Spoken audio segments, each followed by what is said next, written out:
Smiley Face Be Your Umbrella, written by J.F. Blake, illustrated by Joel Snyder. In Part 4, Charlie experiments result in an out-of-control dog, cat, raccoon, and squirrel chase. But at least now it's raining on Charlie's garden in Brewster Hill Park. When Gotti wants to tell me what careful I'm doing, I really want to do. I know I shouldn't do, she says. Grizzly killed a cat. Luckily for me, I'm not a cat, but a 10-year-old girl would have killed a couple of times over what I did in the last few months. First off, I don't miss the head of the parks department. Rooney's flower beds in the Brewster Hill Park, so I could plant my garden. Secondly, I made it in town's spring parade for Rooney for all the kids who were matching and all the adults who were watching. The third thing is that I missed my great-aunt Jeff's gravel party. I wasn't totally responsible because a bunch of wild raccoons, squirrels, and some stray cats did the messing up part. I just did the letting them into the house part. You see, I was trying to find out what a cat, not raccoon or squirrels, dragged in. As when someone says, "Look what the cat dragged in." Now I know that the cat dragged the raccoon and squirrel, which is also learned the called wild animals for a reason. Did you know that their claws could rip upholstery, their cushions, pillows, and even wall-to-wall carpeting? Before I found out what else they could rip apart, my Labrador retriever Murray chased all the creatures out of the house. He chased them down the streets, across the field, where kids were playing picking up baseball, and to Brewster Hill Park. I know this was a route because I followed the chase on my bike, and it was a good thing I was on a bike. Ethan, Jordan, and Parker's friend dried out but still angry skid heading toward the house. I think you already know with whom they were angry. Ethan and his moth caught up with me and chased the Murray, and just about to run into all my blessings. My garden, my finally rained on, nicely growing garden, watermelons, apples, and roses. I couldn't stay away from the garden. I planted as a New Year's resolution to create something beautiful that would put a smile on everyone's face. The garden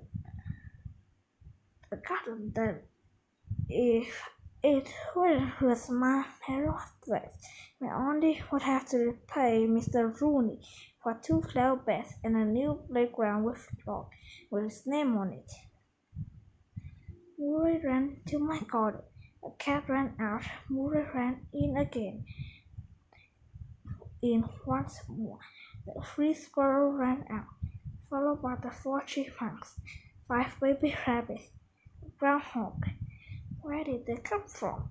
I don't really care, because Murray chased them away from my garden. Well, maybe they didn't damage it too much. Uh-oh, I have grew too soon. Now, all my animals were running into the Mr. Rooney's newly planted flower beds. The animals ripped through the flower beds. Murray zigged after them. The animals zagged through the flower beds. Murray zagged after them. Zigzag, zigzag, zigzag. After a while, I couldn't tell a zig from a zag. What's worse, the animals circled back to my garden. This time they trampled it. Around and around they went. "Stop, Murray!" I cried. "Ha ha, your garden is Rooney," said Jordan. "And so is Rooney, and it's your thought when you find out At that moment, Mr. Rooney showed up, carrying a large book. "What was going on here?" he cried. He got his answer right away. 5 baby rabbits got out of my garden and ran right through Mr. Rooney's legs. 4 chipmunks, 3 squirrels, 2 raccoons, and a cat followed. "What the?" said Mr. Rooney, each time another animal ran through his leg. But when Murray was trouble fitting his 100-pound slobbering darkness into the back out of the way, went barreling through Mr. Rooney's leg, and they say was whoops. Up flew Mr. Rooney, up full of brush. Unfortunately, the brush landed one moment before Mr. Rooney could have, so it had cushioned his fall. Unfortunately, it was covered with thorns. "Ouch!" cried Mr. Rooney. "Ha ha!" said Ethan Jordan. "Ha ha!" said Ethan Small. "I was just about to give Ethan what he deserved." When the stray cat who started his whole financial drama avoids Mr. Rooney's dropping jaws, landed right on Ethan's head. "What the?" cried Ethan. "This crazy cat is tap dancing on my head. Personally, I thought it more like a can-can." "I say she's doing the Macarena," my auntie piped in. Auntie must have been out for a jog. Thought she what the commotion was about. Dee took the cats off Ethan's head, and Mr. Rooney gets up and silenced Ethan. Pack of laughing heathens with squint-eyed look. Murray must have seen that look too, because he immediately stopped barking and sat at Auntie's feeling, whimpering softly. The look didn't seem to work on Mr. Rooney. "You," he said to me, "are menace to this pork. You look what you've done to my flower beds. I ought to ban you from this pork." "You can't do that," said Auntie. "I can," said Mr. Rooney. "I'm in charge of the pork department." "Ha ha," said Ethan Jordan, but very quietly. Said Murray, not so quietly. "But then I wouldn't be able to take care of my garden, and you will win the bet unfairly."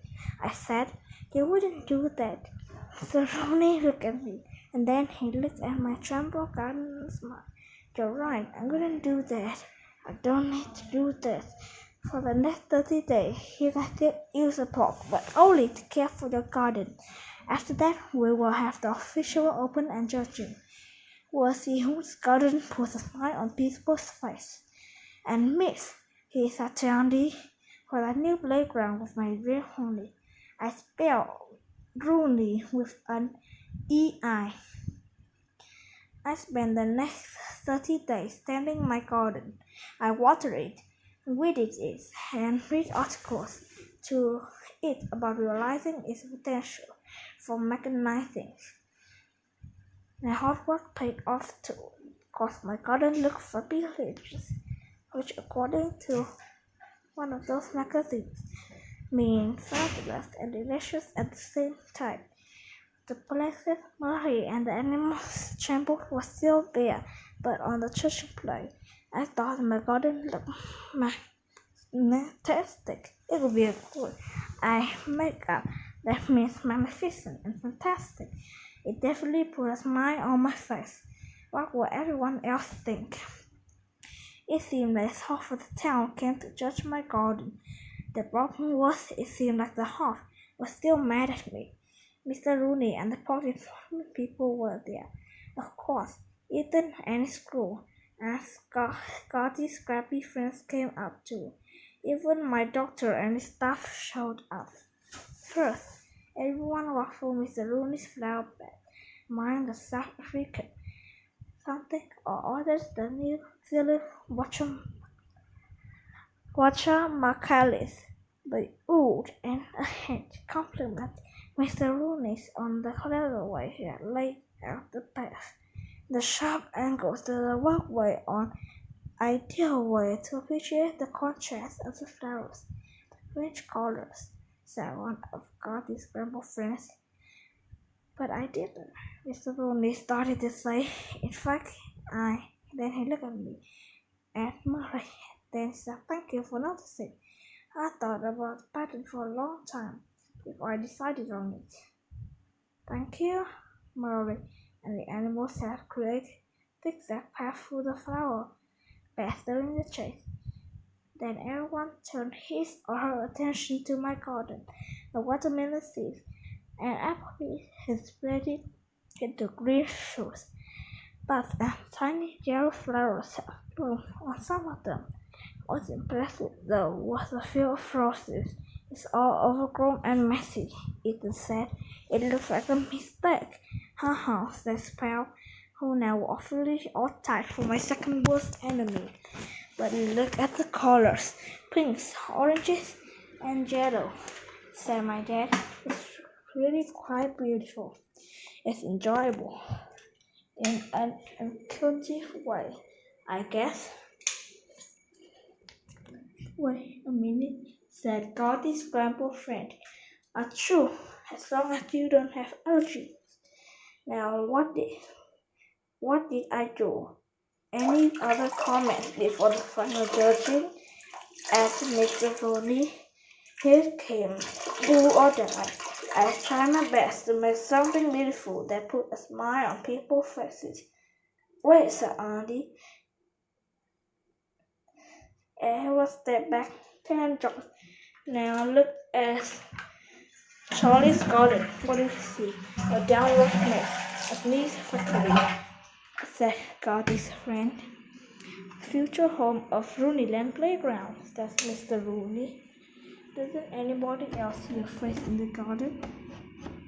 said Auntie. "Woof," said answered Murray. "Meow," answered a stray cat that had caused all the commotion. I looked at my garden again, path and saw Murray chases animals, and around my head 2 dog spots were animals. Where I ran and the garden was the mouth. It would be a majestic summer. Good job.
Wow. Click on the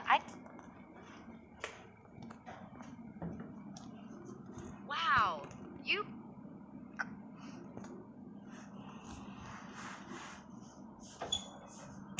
You're amazing. A perfect score.